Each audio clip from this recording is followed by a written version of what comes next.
My psychotic dorm mate threw out my insulin pumps because she does not like the way they smell. At the start of the fall semester, I moved into my dorm room, which is shared between me and this girl named Martha, who is the grossest pig of a human I've ever met. For starters, we have been living in this shared room since late August, and I have not seen her do laundry once. Her whole half of the room smells like the most intense body odor because, in addition to her refusing to do laundry, she also has a condition that causes her to sweat excessively, and I see her shower only once or twice a week. She takes up so much space with all her junk because she is a hoarder and keeps nearly everything. There are soda cans stacked alongside her wall, and the sink is constantly filled with her dishes. I tried to talk to the RA about this situation, but every time they stood heavy on the point that re-rooming was not permitted until the following semester, so I just have to suffer for now. The other day, I woke up and saw a roach crawling across the wall behind her bed as she was sleeping, so I threw my slipper at it in an effort to kill it, and she had the nerve to yell at me for waking her up by causing a scene. I was enraged. I'm not an overly clean person to the point of being OCD about everything, but Martha always blames my sensitivity to her mess on me being OCD, and it drives me insane. To make matters worse, earlier this month,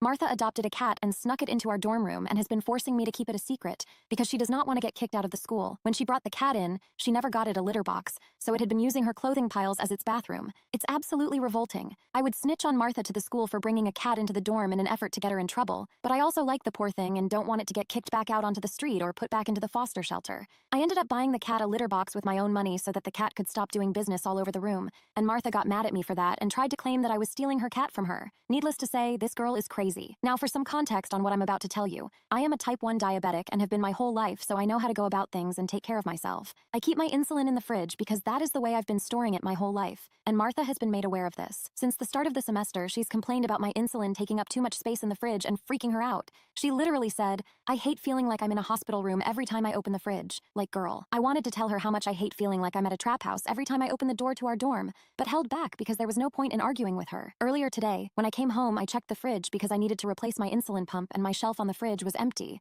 I immediately felt lightheaded and sick to my stomach because I need insulin to live, and this stressed me out to my core. I was shaking and calling Martha to ask her if she knew where my insulin was, and she straight up said she threw it out because she felt like it was making the fridge and her food smell like antiseptic. I was at a loss for words. I yelled at her and asked her how on earth she had the nerve to throw my lifeline in the trash when her whole side of the room constantly smells like cat piss and body odor, and she acted like she had no idea what I was talking about. I ran to the garbage and checked to see if I could grab the insulin out of the bin and still use it, but she completely shattered it to the point where it was leaking out onto the floor. This was my last straw with this girl. I couldn't even wait one more month until next semester to change roommates. So as soon as I called CVS and got my pumps replaced after explaining the situation to them, I called the head of the school and Animal Services as well to get matters settled. Animal Services said they would come for an inspection tomorrow, and I'm currently waiting for the residence director to come and see the squalor I've been forced to pay the school to live in.